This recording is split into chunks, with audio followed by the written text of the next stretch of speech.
comme l'a très bien résumé Sébastien, mon enquête dans le monde diplomatique de ce mois-ci donc, concerne les préoccupations des classes populaires. Euh, bon, on est parti dans le cadre du dossier Pourquoi la gauche perd.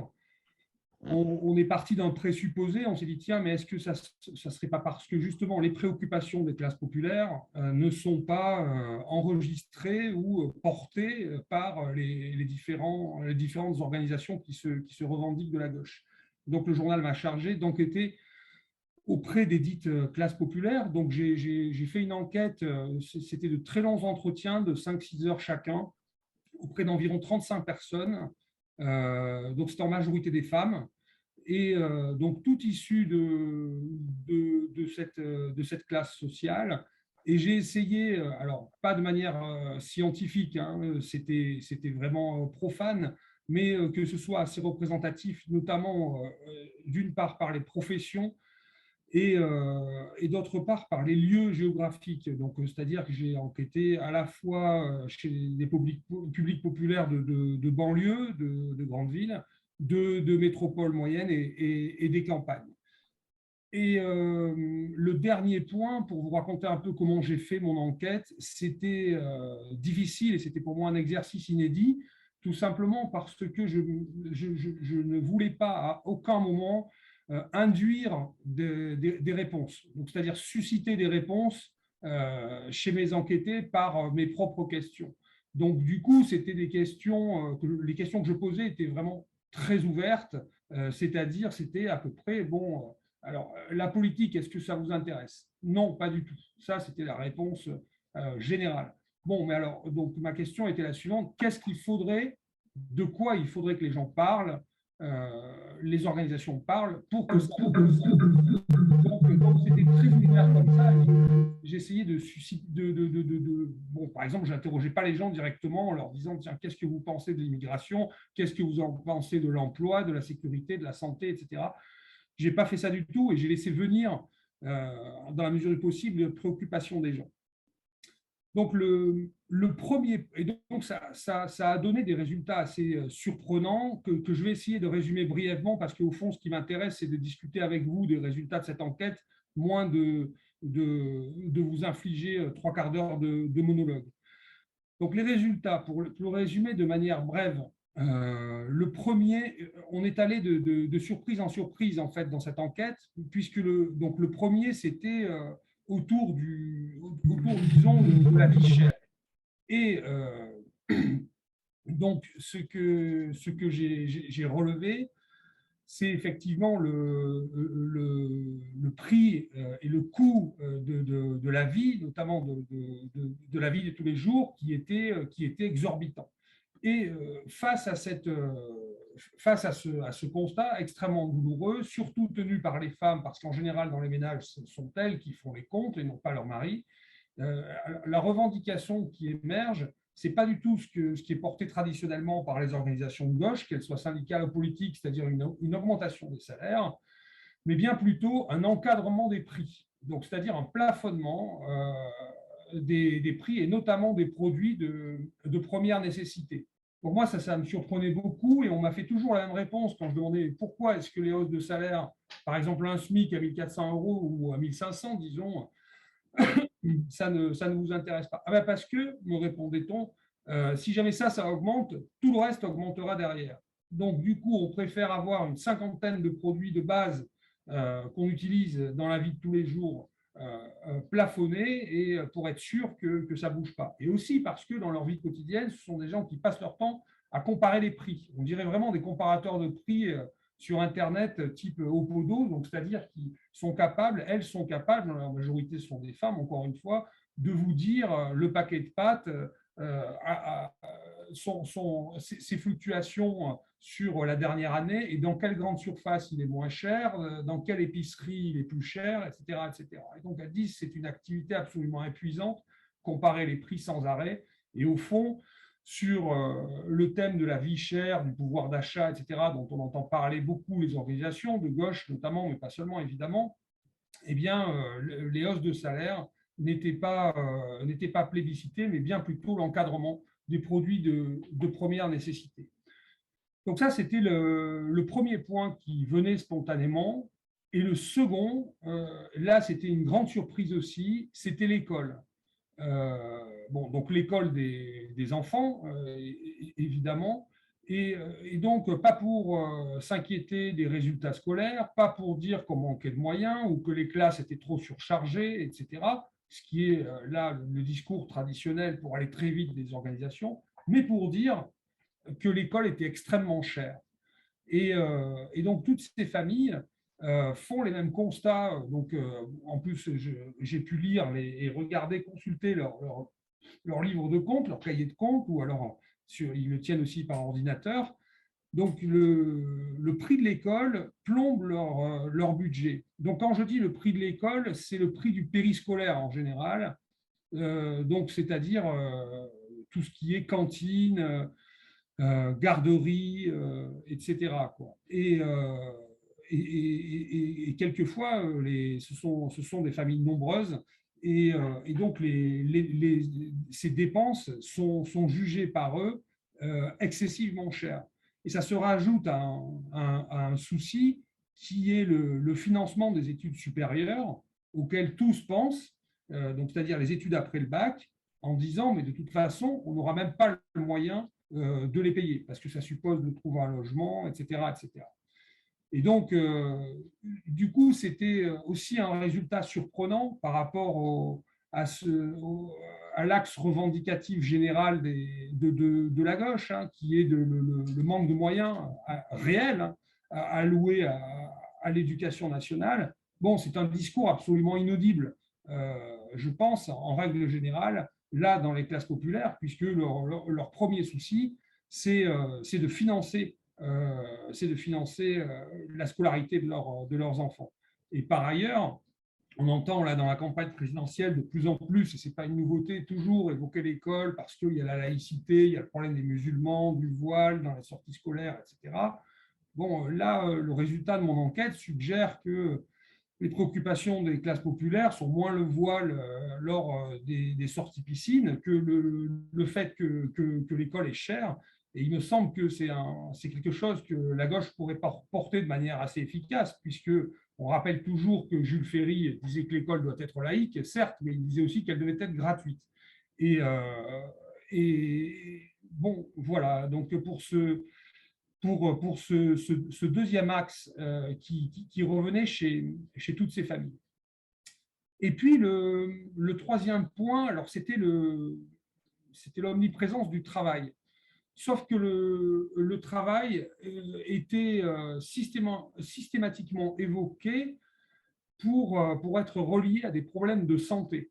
C'est-à-dire parler du travail, qui en général les passionne, euh, mais c'est tout de suite parler de lumbago, de calcification, d'hernie discale, de handicap partiel, de genoux cassés ou d'handicap permanent.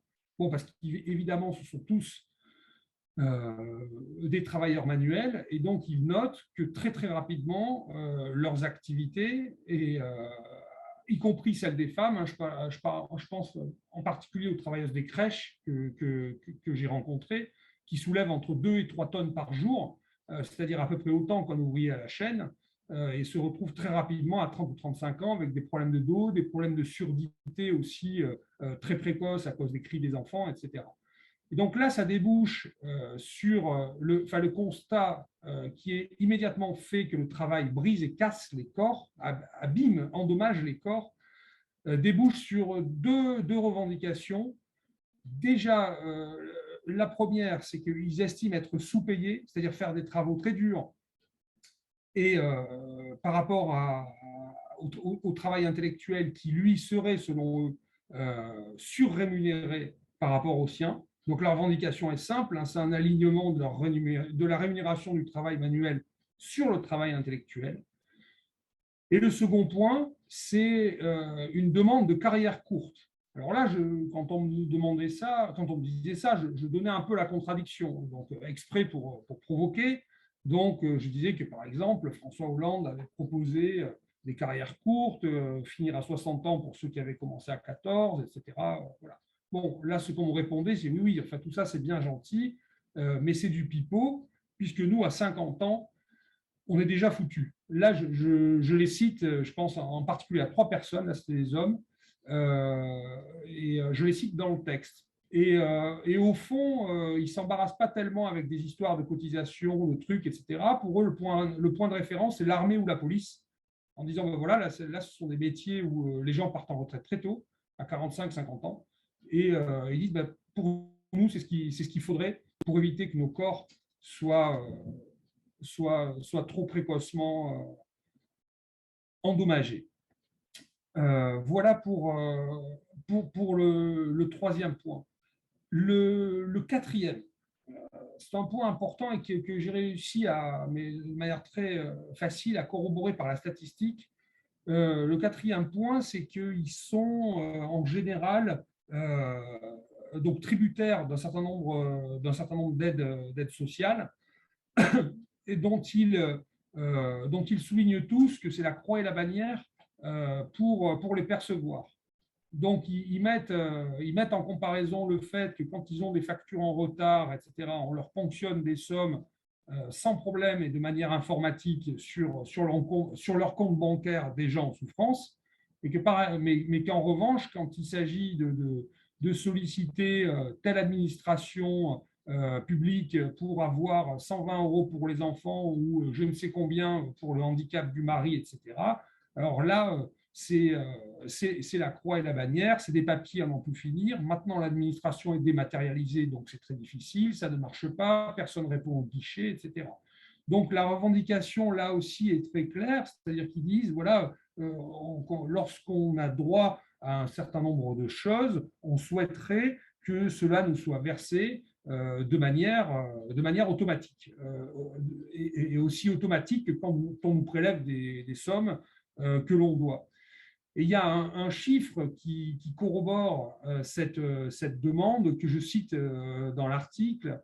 Ce sont environ 10 milliards d'euros chaque année d'aide sociale due au public en souffrance qui ne sont pas versés, faute des demandeurs. Enfin, la responsabilité en revient aux demandeurs qui ne les demandent pas, bien souvent découragés à la fois par la dématérialisation et puis par ces complications. Donc, 10 milliards d'euros, en d'autres termes, c'est un tiers des aides sociales qui ne sont pas versées à cause de ça. Voilà pour ce quatrième point.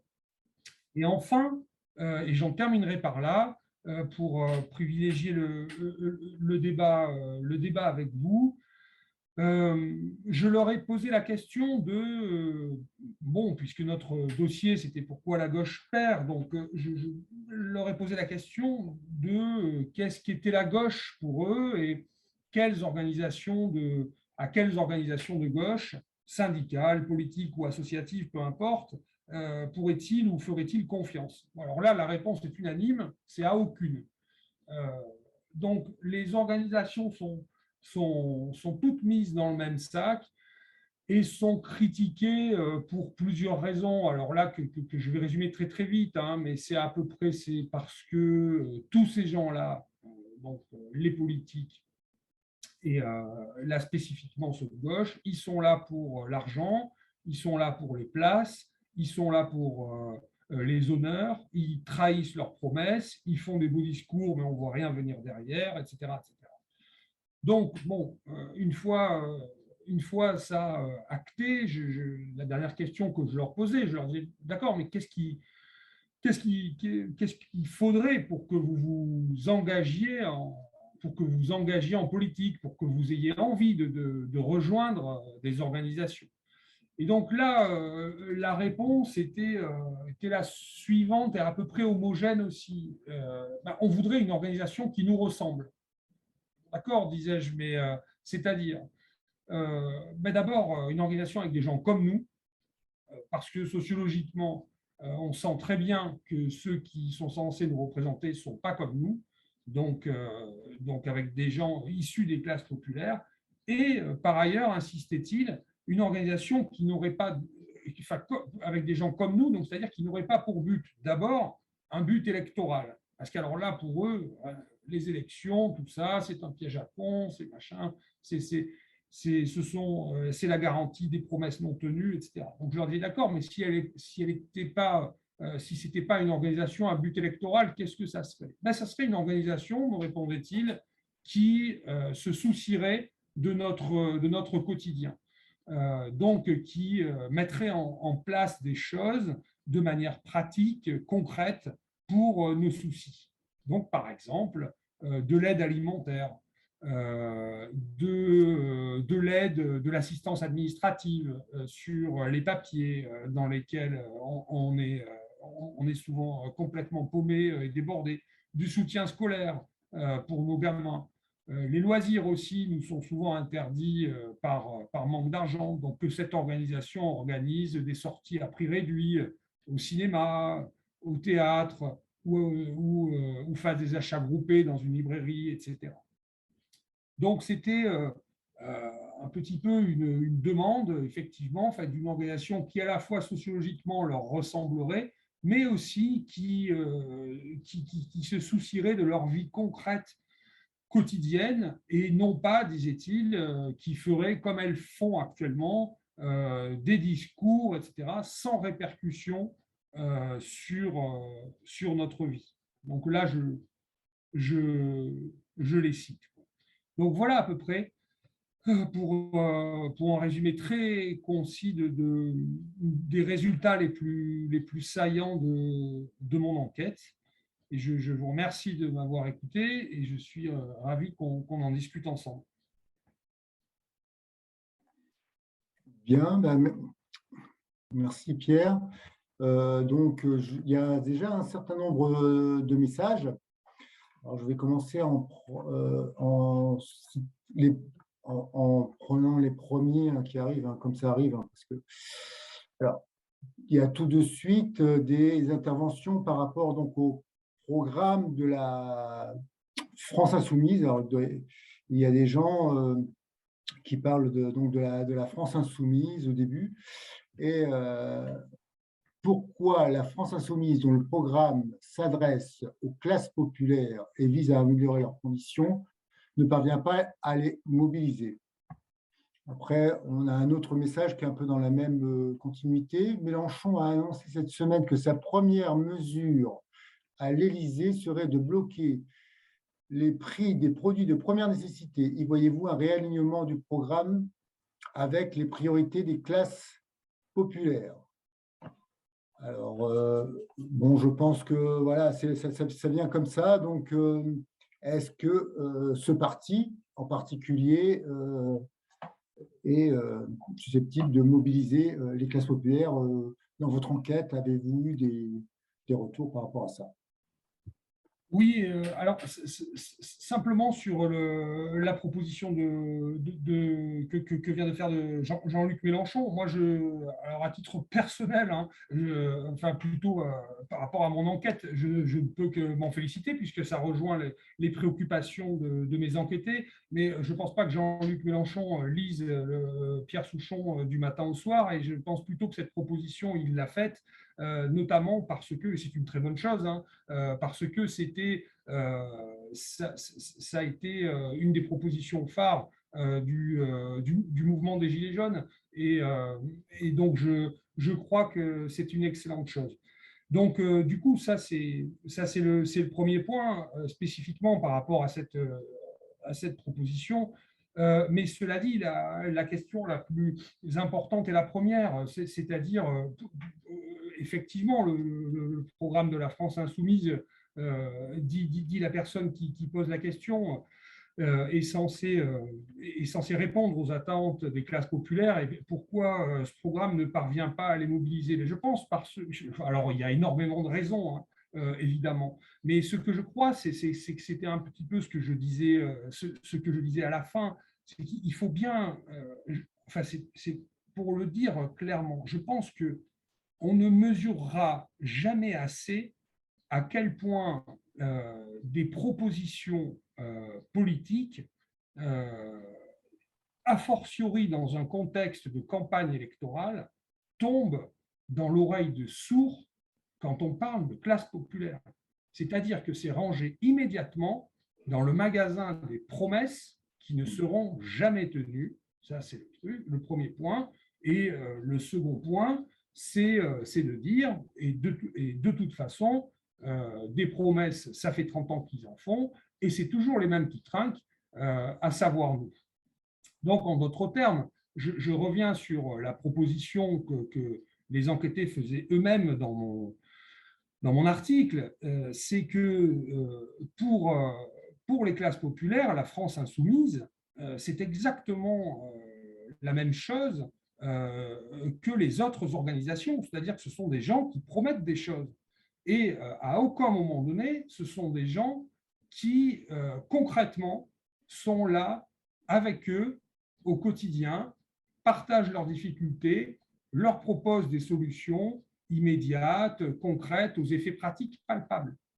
Donc, du coup, bon, c'est effectivement, je crois qu'il y a eu un effort programmatique du côté de la France insoumise extrêmement conséquent pendant un an ou deux, mais en revanche, en termes de réception, ça ne peut pas marcher, tout simplement parce que ce ne sont pas des bonnes idées et des bonnes propositions qui, qui fonctionnent dans ces publics. Je le résumerai de la manière suivante pour terminer. Je crois que les organisations de gauche comme de droite, hein, mais sont aujourd'hui à ce point discréditées dans ces publics qu'il n'y a pas d'autre solution que en tout cas, à écouter ce public, que d'être présent physiquement, concrètement à ses côtés, sans quoi on est condamné à être rangé dans le magasin des promesses politiciennes. Alors, une autre question. Alors, est-ce que la question du logement a été abordée lors de tes entretiens? La question d'un accès à un logement abordable et déconnecté de sa marchandisation. Question de Sylvie. Alors ça, c'est extrêmement intéressant comme question, et effectivement, ça m'a beaucoup interrogé, le fait que le logement ne soit pas, et pour ainsi dire jamais, évoqué spontanément par mes enquêtés. Donc, je suis allé regarder les enquêtes d'opinion auprès de nos amis sondeurs ou sociologues, et effectivement, parmi les 10 demandes les plus pressantes et rangées par ordre décroissant des Français, le logement arrive quasiment, et très curieusement, hein, dans le peloton de queue des préoccupations, en 7e ou 8e position sur 10, de mémoire, hein, à peu près approximativement. Et donc, ça paraît d'autant plus curieux que statistiquement, ça contredit le poids du logement, du budget logement qui est croissant dans la part du budget des ménages. De mémoire, en une vingtaine d'années, il a pris une place croissante. Il doit être à 40% aujourd'hui, a fortiori dans les classes populaires, alors qu'il était peut-être à moitié moins il y a encore quelques temps. Donc c'est vrai que c'est quelque chose, c'est un poste de dépense très important et qui pourtant n'est pas évoqué. Et là, ce que je crois, j'ai posé la question à quelques enquêtés, parce qu'encore une fois, j'essayais de ne pas susciter des réponses. Et donc, moi, là, ce qu'on m'a dit, c'était que sur le logement, l'État et le gouvernement, me disait-on, hein, je vous répercute ce qu'on me disait, ne pouvaient pas intervenir. Donc, au fond, on ne voyait pas, mes enquêtés ne voyaient pas comment, au fond, pour eux, le logement, c'était une affaire privée entre un propriétaire et un locataire, et l'intervention là-dedans du gouvernement, des politiques, ils ne voyaient pas du tout ce que ça pourrait arranger, ni venir faire là, y compris chez les gens qui étaient en logement social. Donc pour eux, c'était bon, pas cher, ça ils s'en félicitaient, mais c'était les bailleurs sociaux et qu'ils incriminaient quelquefois dans l'entretien des locaux, etc., et jamais une politique. Donc, du coup, je pense que ça signifie qu'il y a un travail de conviction à mener là-dessus très fort, puisqu'évidemment, on sait que le logement relève pour une grande part de politique nationale. Alors, une autre. Alors, je les prends à venir, hein, donc on va passer un peu d'une question à une autre. Donc, de Nicolas, la question du travail est une préoccupation majeure car celui-ci est vécu comme un mal nécessaire, une souffrance subie en contrepartie d'un salaire. Je pense que culturellement, détacher la notion de travail de l'emploi capitaliste, comme l'affirme Bernard Friot, tout citoyen majeur doit être considéré comme travailleur, au sens de producteur de valeur économique. Est-ce que comment c'est dire, cette approche est recevable dans les classes populaires? Est-ce qu'elle est Pardon, Sébastien, je n'ai pas très bien entendu la fin. Cette approche est recevable, mais c'est-à-dire laquelle? En fait, que tout le monde en fait est un travailleur au sens de producteur de valeur économique et tous les gens s'identifient comme, je sais pas, comme travailleurs, parce que là, il parle aussi de mal nécessaire, donc souffrance subie en contrepartie d'un salaire. Et donc, si je comprends bien, c'est une vision un peu négative du travail parfois. Oui, oui, bien sûr. Bon, je ne vais pas discuter les thèses de Bernard Friot, desquelles je suis très proche, hein, d'ailleurs, c'est pas le problème, mais je vais répondre à partir du terrain. Moi, ce qui m'a frappé dans mon enquête, c'est que la plupart des gens aimaient profondément leur travail. Y compris pour ceux et celles qui faisaient des travaux, des boulots très durs. Donc, et je crois qu'ils étaient, c'était en tout cas la plupart de mémoire, là je les passe en revue en même temps que je vous parle, hein, mais des activités dans lesquelles ils se réalisaient. En revanche, autant ils aimaient leur boulot, autant c'était les conditions réelles d'exercice de leur travail qui posaient problème. Bon, je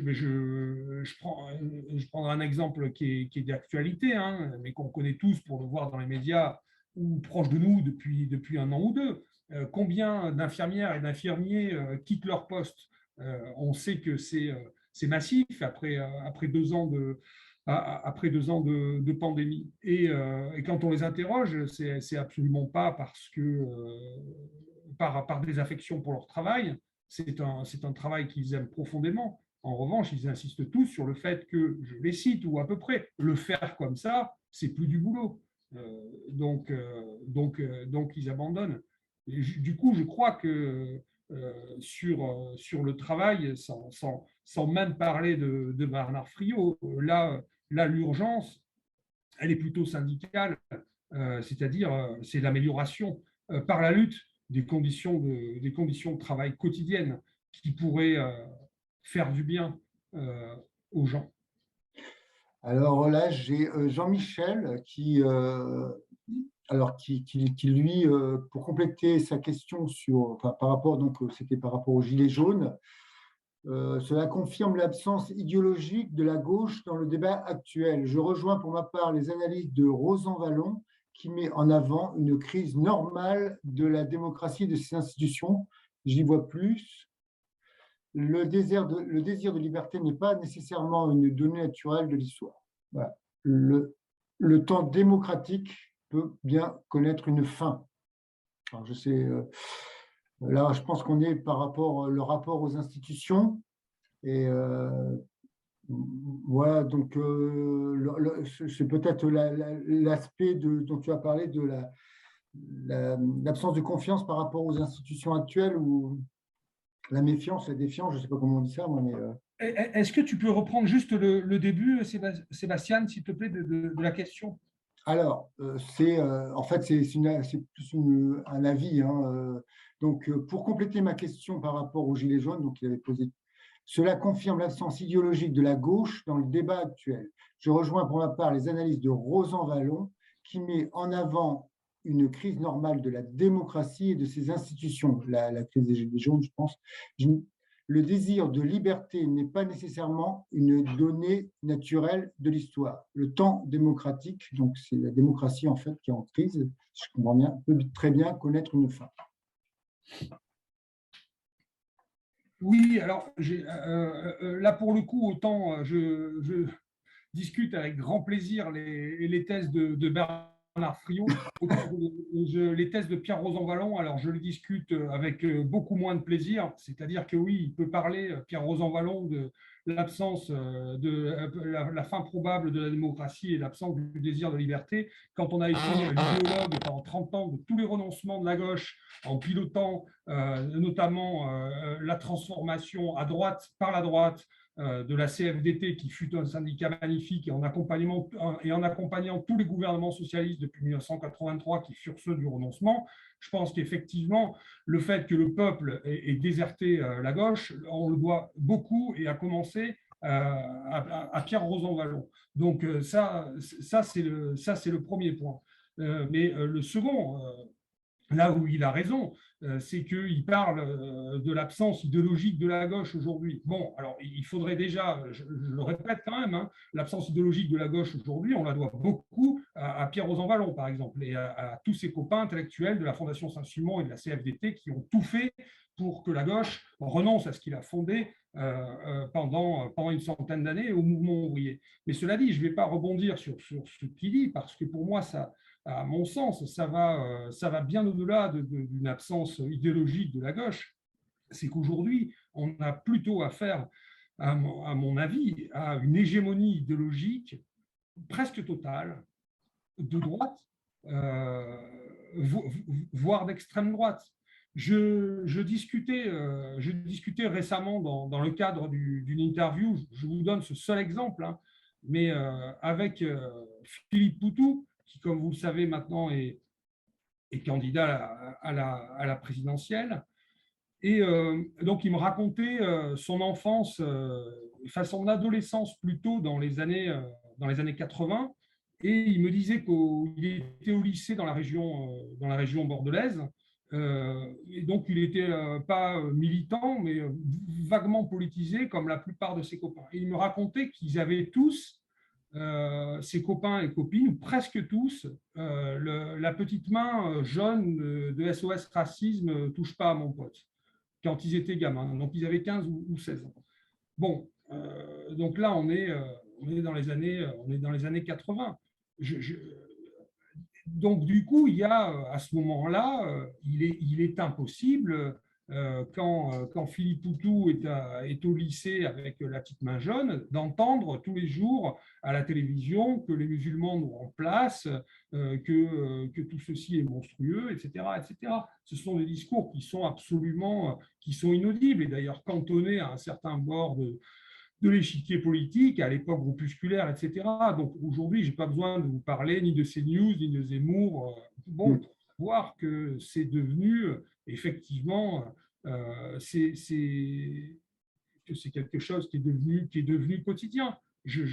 Bon, là, je parle du racisme, mais je pourrais vous parler, je cite, pardon, un dernier exemple. J'ai entendu récemment, et plusieurs fois, au hasard de zapping sur des chaînes d'information en continu, on voit de temps en temps des responsables syndicaux qui doivent donner leur avis, qui sont sommés plutôt par les journalistes de donner leur avis sur telle ou telle réforme du gouvernement Castex. Et plusieurs fois récemment, dans les derniers mois, j'ai entendu des responsables CGT. Pour que les choses soient claires, je suis moi-même CGTiste, hein, mais j'ai entendu des responsables de ce syndicat parler du coût du travail.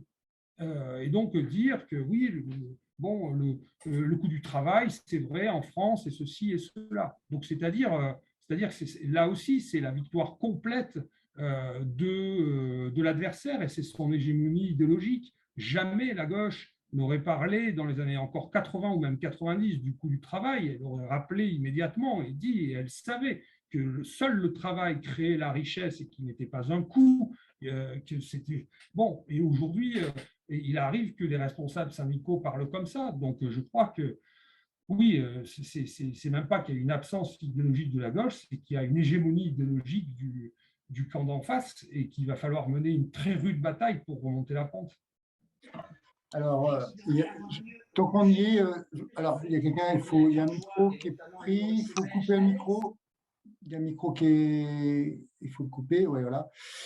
Alors, tant qu'on est là-dessus, alors il y a une autre question. Alors, les décrochages aussi de la gauche ne tient-il pas au fait aussi que les partis de gauche se préoccupent plus des questions sociétales que des questions sociales? Et un autre commentaire qui dit: merci pour vos propos intéressants et d'avenir, mais peut-on parler comme vous le faites sans aborder la couleur de peau? Est-ce que dans ton enquête, ce point est enfin, ces questions sociétales qui sont très présentes parfois dans les médias sont apparues dans les préoccupations de ton enquête auprès des enquêtés? Je ne sais pas si je suis clair. Si, tu es tout à fait clair, Sébastien. Il se trouve que j'avais fait attention dans mon enquête d'intégrer des publics. Alors, j'allais dire issus de l'immigration, mais c'est de toute façon très mal dit, puisque ce sont des gens qui sont aussi français que moi et qui sont nés dans ce pays, mais en tout cas, disons, qui dans leur famille, ont des gens et une ascendance qui vient d'ailleurs. Et donc, du coup, ce qui était effectivement surprenant, c'est que, bon, je vais parler d'origine hein, pour aller vite, jamais dans nos échanges, c'est un point qui n'a été mentionné. Mais quand je dis jamais, c'est strictement jamais. C'est-à-dire que je repense, c'était surtout des femmes, elles étaient 5 ou 6, donc elles se définissaient d'abord par rapport à et sans qu'à aucun moment donné je ne l'induise, hein, et par rapport à des besoins économiques et sociaux et non pas par rapport à une quelconque, que ce soit couleur, origine ou manie vestimentaire ou je ne sais quoi. Donc voilà, et c'était absolument absent. Mais j'ajoute que pendant le mouvement des Gilets jaunes, dans lequel j'ai été en immersion, pour ainsi dire, pendant de très longs mois, c'était une problématique aussi absente que présente sur les chaînes de télévision. Je n'ai jamais entendu, en 8 mois de Gilets jaunes, parler des Arabes, parler du voile, parler des Noirs, du remplacement, des migrants, ou de tous ces trucs qu'on entend à peu près 450 fois par jour dans les grands médias. Dans ce mouvement populaire, c'était fabuleusement absent, mais c'en était frappant. Parce que précisément, je crois, hein, ce qui reliait les gens là, c'était le dénominateur commun le plus large, c'est-à-dire les besoins économiques et sociaux, et non pas donc c'était ce qui les rassemblait et ce qui les divisait, ce qui supposément pouvait les diviser, les origines de chacun ou les religions de chacun, etc., n'étaient jamais évoquées. Alors, il y a un autre point, alors, qui est en fait de Michel. Je pense qu'il n'existe qu'une seule mesure qui peut avoir un réel effet sur la réduction des inégalités, pardon, c'est augmenter la progressivité de l'impôt, mais la gauche n'en parle plus jamais. Donc là, voilà. Donc, est-ce que les impôts, c'est pas forcément un thème qui apparaît le plus dans les revendications sociales? en tout cas, là, pour répondre par rapport à mon article, donc c'était la fiscalité, euh, c'était absent. Je parle d'impôt sur le revenu, etc. Par contre, c'était très présent lorsqu'on parle de la TVA, par exemple.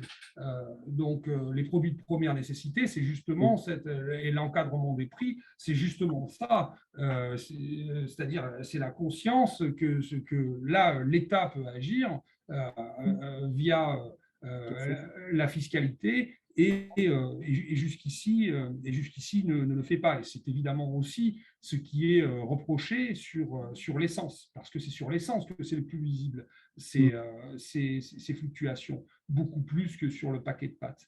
En revanche, pour répondre de manière un peu plus large à la question du ou de la participante, c'est ce que je crois, c'est que dans la littérature et les interventions politiques et syndicales au début du mouvement des Gilets jaunes, et même pendant de longs mois, les Gilets jaunes étaient conspués par la gauche parce qu'ils remettaient très violemment en question les impôts, les taxes, etc. Or, il est de bon ton dans les organisations de dire que l'impôt, c'est la redistribution, ce sont les services publics, etc. Et donc, on voyait même fleurir des articles syndicaux ou d'intellectuels qui se moquaient de ce mouvement, qui à la fois demandait des services publics et moins d'impôts et moins de taxes, ce qui démontrait pour les intellectuels de gauche l'imbécilité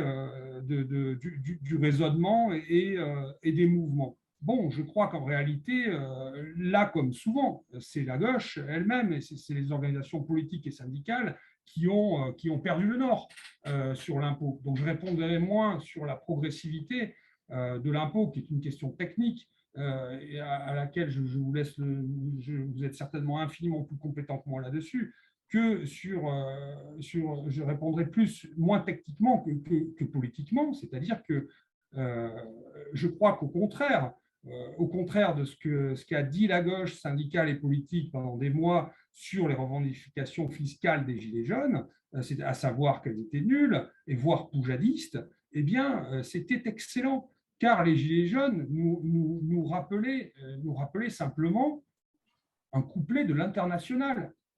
Donc l'Internationale, juste après la Commune, qui a été chantée pendant 150 ans dans tous les pays du monde, disait, c'est le troisième couplet, je crois, l'impôt comprime et la loi triche, l'État saigne le malheureux.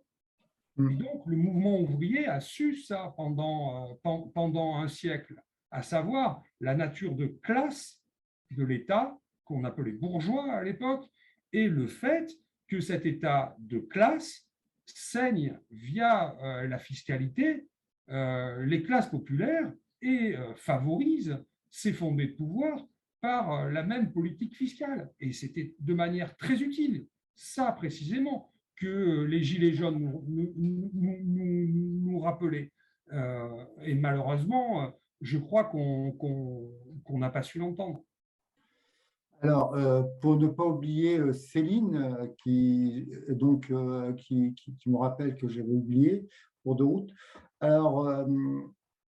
Alors c'est plus oui, c'est le rapport entre les classes populaires. Alors, les classes populaires se sentent-elles de gauche ou faisant partie du peuple, peuple contre l'élite ou autre, de gauche ou droite, ou bien ils se positionnent en tant qu'élite contre le peuple ou en tant que droite contre gauche. Donc voilà, l'oubli est réparé. Non, oui, c'est très intéressant comme question et je pense qu'il est très dur de répondre. Sont-elles de gauche? Sont-elles de droite? Se définissent-elles par l'opposition dite populiste, c'est-à-dire eux contre nous, nous sommes le peuple contre ceux qui les dirigent, etc. Bon, c'est très difficile, c'est des questions à la fois politiques et presque même philosophiques, mais en tout cas, ce qui est certain, c'est que pour qu'une définition politique et une identité politique soient revendiquées par les classes populaires. Par exemple, nous sommes de gauche, nous revendiquons le socialisme ou le communisme ou je ne sais quoi. Eh bien, il faut un travail de conviction militant et de politisation du réel qui malheureusement n'est pas ou plus ou très peu effectué par les organisations sur le terrain, hein, j'entends. Alors, une autre question.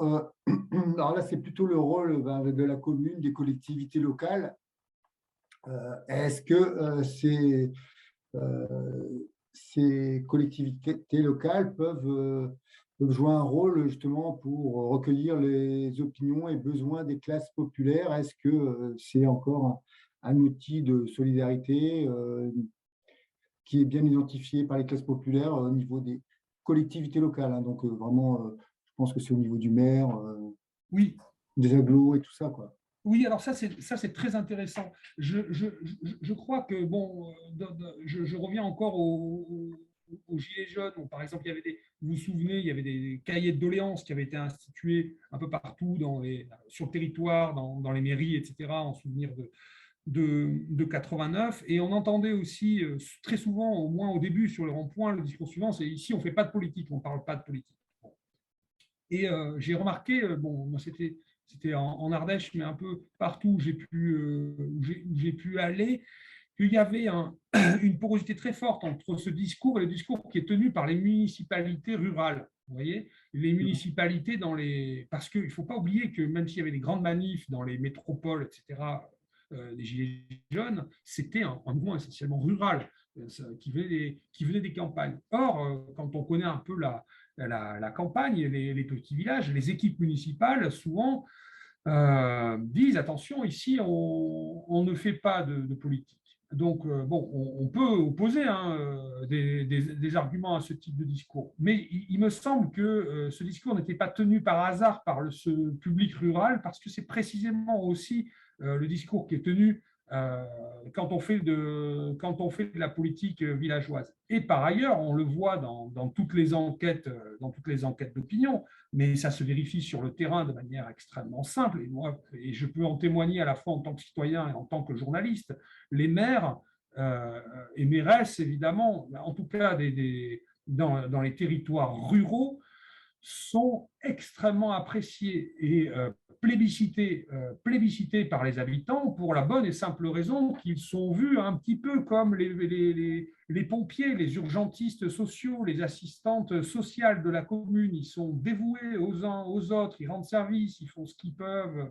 Voilà. Et donc, c'est pour la première partie de la réponse, c'est une collectivité, c'est une l'échelle communale, qui parle effectivement beaucoup et à laquelle les classes populaires, au moins rurales, sont extrêmement, en général, fidèles et attachées. En revanche, il n'en va pas du tout de même dans les grandes villes, que ce soit les grandes villes ou plus souvent les banlieues de ces mêmes villes qui sont habitées plus fréquemment par les classes populaires que les centres-villes, tout simplement parce que ces banlieues se distinguent bien souvent par des politiques clientélistes et donc par une abstention massive à chaque élection.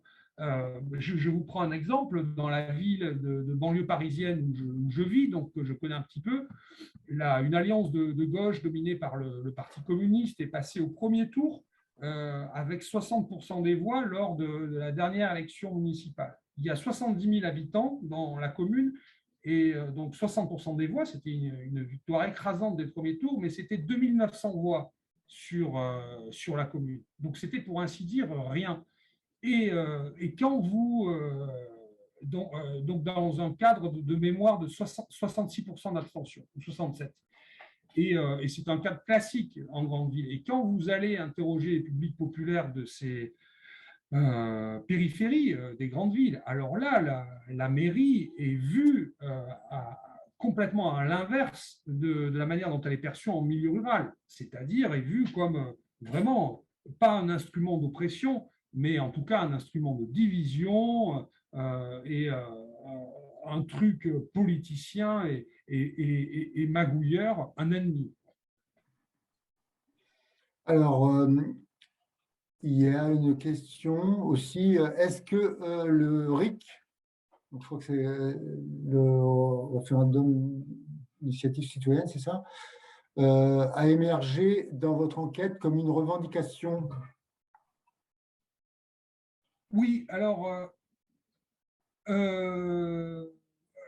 pardon, dans l'enquête de ce mois-ci, c'est-à-dire, oui, oui, sur si les classes populaires étaient écoutées, pas du tout. Donc, le RIC n'a strictement jamais été évoqué. En revanche, ce que je peux dire sur ce sujet pour être un peu plus complet, c'est que au cours du mouvement des Gilets jaunes, j'ai vu cette revendication apparaître de manière massive et de manière assez rapide après la naissance du mouvement. Simplement, elle a été rapide, après avoir suscité un enthousiasme assez fort, elle a été rapidement abandonnée, tout simplement parce que c'était très intéressant de l'observer, parce que le militantisme et l'activisme sur le RIC se concrétisaient par des réunions à n'en plus finir le soir où on discutait avec des blocs de papier, où on mettait des articles de loi et des machins, etc. Et il s'est avéré qu'au bout de quelques semaines, pour le dire très vulgairement, ça faisait chier tout le monde. Tout simplement parce que ça rappelait quelque chose de scolaire. Or, bien souvent, il s'agissait d'un public qui n'était pas allé à l'école. Et là, on écoutait un spécialiste qui parlait du RIC, on prenait des notes, on faisait des articles. Et en fait, on a l'impression d'être à l'école et ça gonflait. On préférait aller casser quelques radars ou aller faire une manif à la préfecture, c'était plus concret. Donc, du coup, ça a été vu d'abord comme un truc, la solution miracle, et puis après, presque comme quelque chose de complètement technique, bon à laisser à quelques illuminés, quoi. Ouais. Alors, une autre question. Alors, comme je ne connais pas du tout, mais êtes-vous partisan de la méthode Alinsky? Politiser le quotidien, comme vous dites, cela impliquerait un déploiement massif de militants dans les milieux populaires sur des années. Or, les organisations politiques n'ont plus ce vivier de militants. Je ne sais pas trop. Non plus, pardon. Alors, êtes-vous partisan de la méthode Alinsky? Je ne sais pas si ça vous dit quelque chose, je ne connais pas. Donc, Ici, oui, oui, je vois. d'accord. On va apprendre quelque chose. Donc, si, il y a eu je signale un très bon article dans le Monde diplomatique là-dessus. Je te prends en défaut, Sébastien, dans ta grande science du journal, il y a 2 ou 3 ans. Ouais, hein. Saül Alinsky, c'était un militant américain dans les années 60-70, ouais, qui a fondé une méthode de militantisme et dont Barack Obama notamment a pu être assez proche, au moins dans sa toute première jeunesse. Simplement, je ne m'engagerai pas sur la discussion des thèses d'Alinsky, tout simplement parce que le diplôme, pour le coup, l'avait très bien fait. Et dans cet article que je vous conseille à tous, en donner les limites. Et donc, bon, les limites, c'est le projet politique. C'est le projet politique qu'on porte. C'est-à-dire que je pense qu'Alinsky donne d'excellentes méthodes qui sont issues de l'expérience pour mobiliser les gens. Mais alors, donc ça, c'est tactique, mais tout dépend vers où on veut aller. Donc, pour quelle stratégie? Mais en revanche, dans votre question, oui, vous avez raison. Pour moi, enfin, à mon sens, là, pour le coup, c'est personnel, mais c'est aussi l'idée du dossier. C'est comment faire revenir les classes populaires, et pas parce qu'elles sont gentilles et sympathiques ou qu'avec elles, on peut gagner les élections, mais parce qu'on sait qu'historiquement, ce sont les forces principales du changement. Et c'est l'histoire qui nous le montre. Bien, comment les faire revenir? Oui, vous avez raison. Je pense qu'il faut partir des préoccupations quotidiennes des gens. Et je donnerai un exemple très récent et qui est passé inaperçu et qui est complètement inattendu. Donc, il s'agit de l'Autriche. Et en Autriche, il y a une ville qui s'appelle Graz, ou Grasse, je ne sais pas si je prononce très bien. Donc, c'est la deuxième ville, la deuxième plus grande ville d'Autriche. Et donc, le Parti communiste vient de remporter, il y a quelques semaines, les élections municipales. Ça ne s'était jamais produit depuis 1945. Et c'est quelque chose d'inédit et d'extrêmement rare en Autriche, parce que vous savez très bien que l'extrême droite est très forte depuis une dizaine d'années dans ce pays. Et qu'est-ce qu'on apprend? Le problème, c'est qu'on manque d'informations francophones, mais en tout cas, ce que j'ai pu lire, ce qui est assez extraordinaire, c'est par quoi et comment a fait le Parti communiste pour remporter cette ville. C'est comme, qui est une ville populaire, bien, en menant campagne sur le logement. Et, donc, du coup, alors ça, c'est sur une dizaine d'années, mais ils ne se sont pas contentés de faire des vidéos en disant que les gens étaient mal logés, ils le dénonçaient. C'est-à-dire que le Parti communiste a mis en place, là-bas, des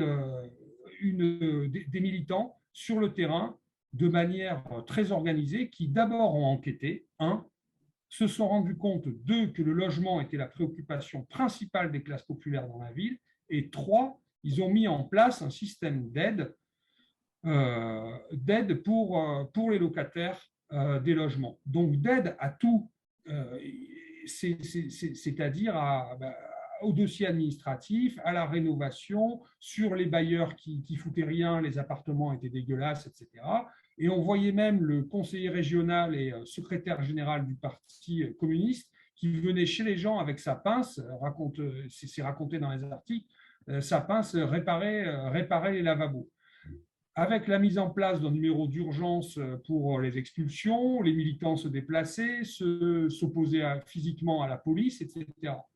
Et donc, c'est avec ce travail, avec des pinces sous le lavabo, en remplissant des dossiers, en s'opposant aux policiers qui expulsaient les gens ou aux huissiers, etc., qu'ils ont conquis la confiance des classes populaires. Et ce qui est marrant, c'est que au moment où j'apprends ça, c'était il y a quelques semaines, j'aperçois un article dans Mediapart.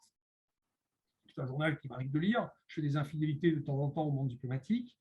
Et donc, au même moment, le journaliste de Mediapart suivait des candidats de la France insoumise qui faisaient du porte-à-porte à Aubervilliers, donc en banlieue parisienne.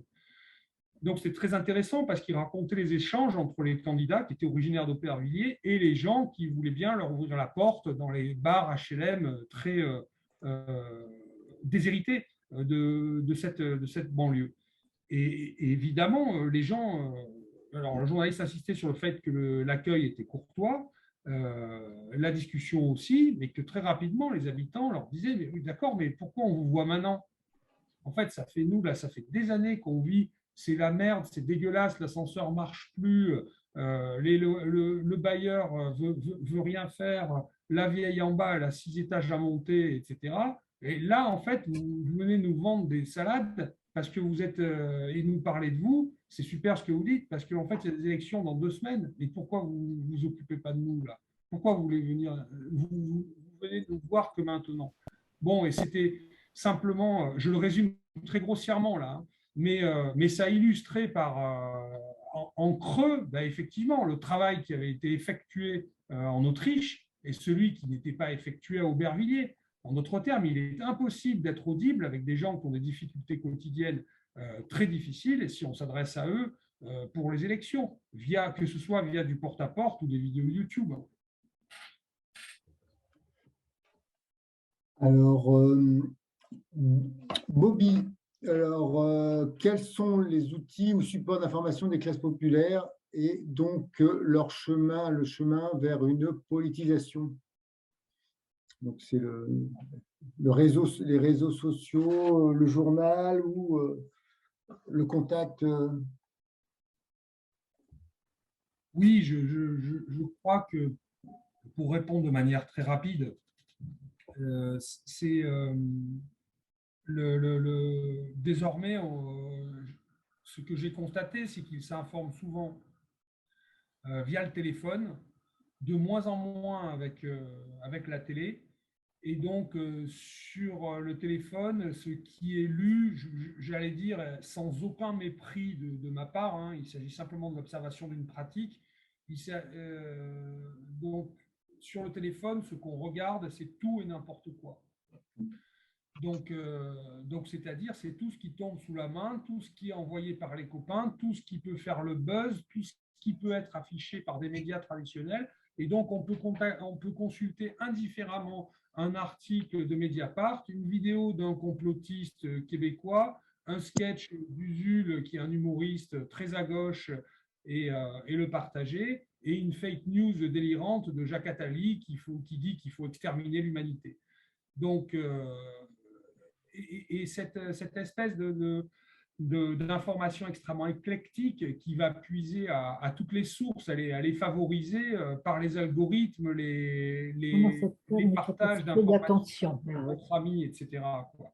Donc là-dedans, il est très difficile de se faire une place, et je pense, pour terminer là-dessus, que bien souvent, les responsables politiques de gauche, je prends deux exemples à la France insoumise, mais j'aurais pu en prendre d'autres, parce qu'en général, sur les réseaux sociaux, ils marchent très très bien tous les deux. Il s'agit de Jean-Luc Mélenchon ou François Ruffin, dont les vidéos sont souvent très vues, très partagées sur différents supports. Et donc, effectivement, moi, j'observais pendant le mouvement des Gilets jaunes, par exemple, qu'on pouvait regarder une vidéo de Mélenchon comme celle de Ruffin. Mais ce qu'on ne mesure pas assez, c'est que la vidéo de Ruffin ou de Mélenchon est noyée dans un flot d'autres vidéos et n'a pas plus de légitimité ni informative ni politique que la vidéo du complotiste québécois auquel je pense là ce soir, qui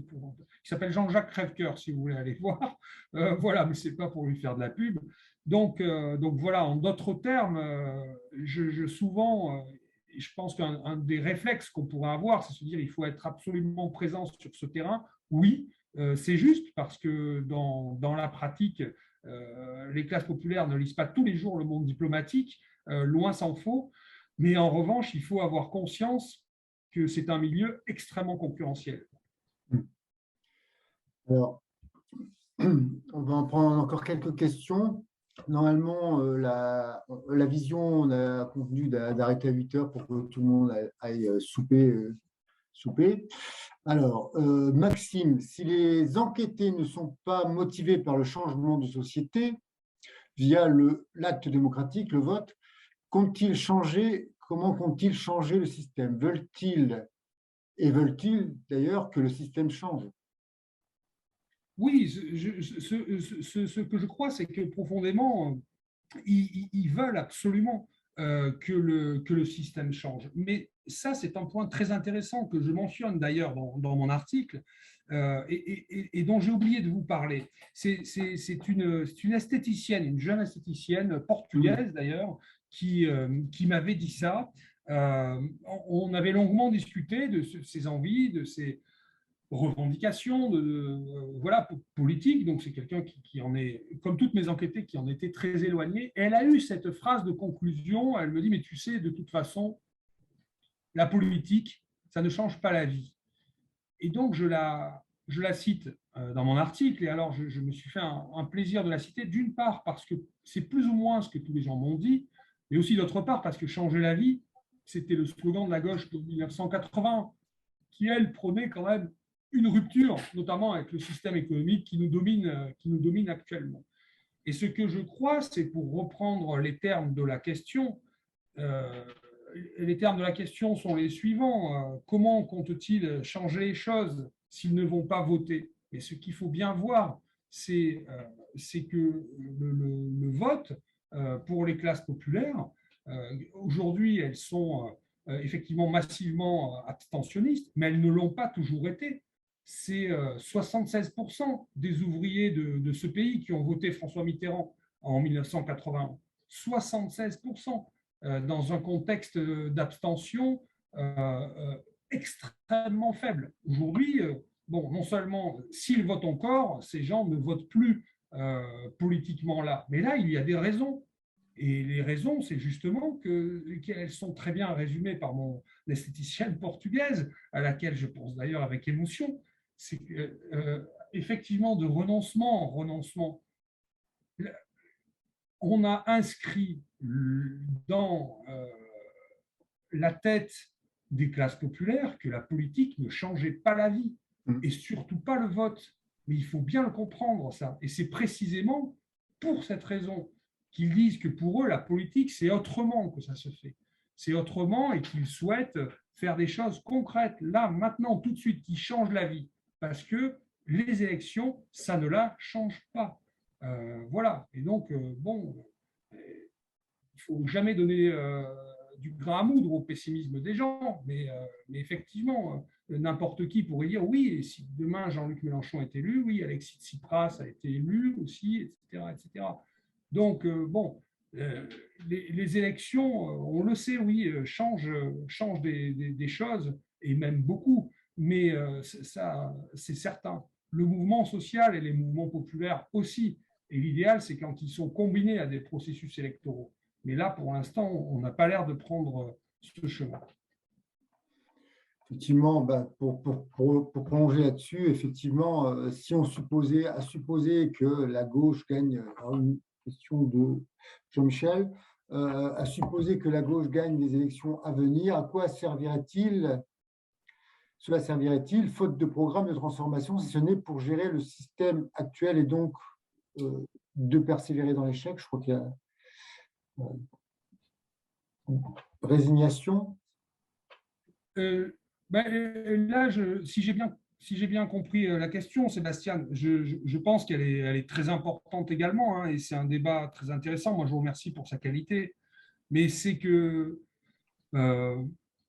il est curieux aujourd'hui de constater que Jean-Luc Mélenchon, sur l'échiquier politique, est vu comme l'individualité de gauche, le candidat de gauche qui se présente à la présidentielle, le plus radical. Bon, il y a également Nathalie Arthaud ou Philippe Poutou, dont on parle moins, mais dont le programme serait d'une radicalité extraordinaire.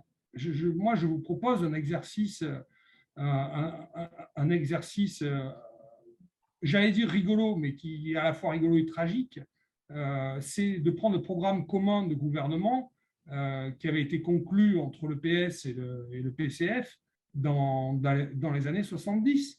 Et j'en ai parlé récemment avec Nathalie Arthaud et Philippe Poutou, justement, et je les ai interrogés là-dessus. Et ils m'ont dit, oui, c'est vrai, tu as raison, nos propositions actuelles sont moins radicales que celles du programme commun, mais beaucoup moins. Donc, quand on parle de la droitisation de l'échiquier politique et de la déportation vers la droite et vers l'extrême droite du champ politique, c'est vrai, mais ça a affecté l'extrême gauche aussi, qui s'est droitisée.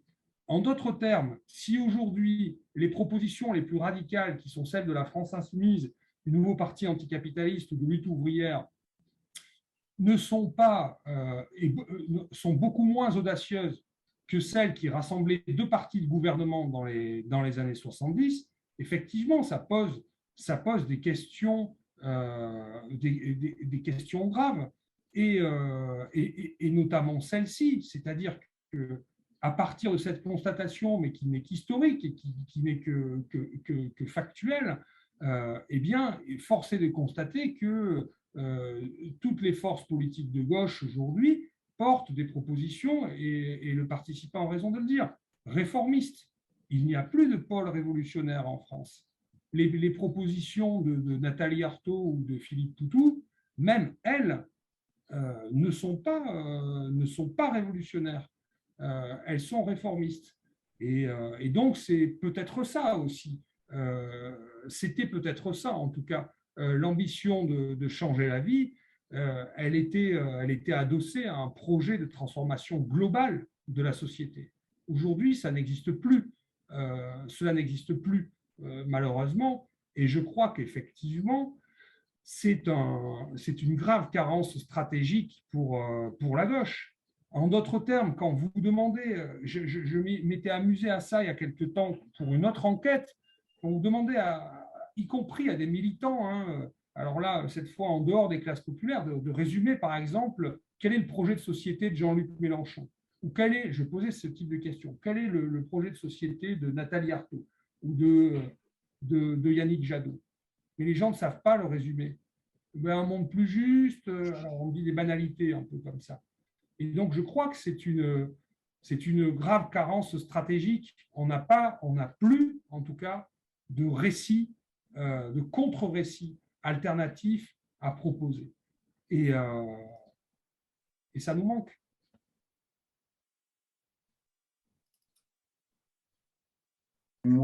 Eh bien, je pense qu'on est arrivé au bout de notre échange. Nous allons donc, je ne sais pas si tu si tu voulais conclure, Pierre, et puis on va après libérer les collègues, les participants, pardon, et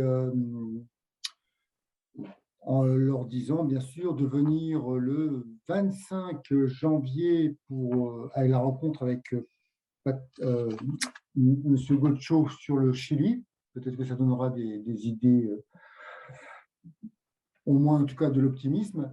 Et puis le 8 février avec Paul Pasquali sur la méritocratie, qui est aussi l'une des valeurs vantées dans notre société actuelle. Pierre, est-ce que tu veux conclure? Est-ce que tu veux conclure, ou est-ce que vous voulez nous engager peut-être à poursuivre voilà, la réflexion sur d'autres pistes? Non, je voulais simplement remercier tout le monde et pour votre attention. Remercier encore une fois avec force les amis du monde diplomatique. Vous faites un super boulot. Et dire aussi que si j'ai pu apparaître peut-être un petit peu désespérant, c'était pas du tout l'intention, hein. Moi, je suis plein d'espoir, mais je pense que pour espérer, il faut partir de constats, de terrain, et que c'est à partir de là qu'on peut bâtir une stratégie et gagner, parce que c'est ce que je souhaite. Eh bien, merci à tous. Et puis, vous pouvez retrouver toutes les visios sur le site de la page des Amis du Monde Diplomatique. Vous savez, c'est sur le site Internet. Eh bien, merci à tous et puis bonne soirée. Merci beaucoup. Merci.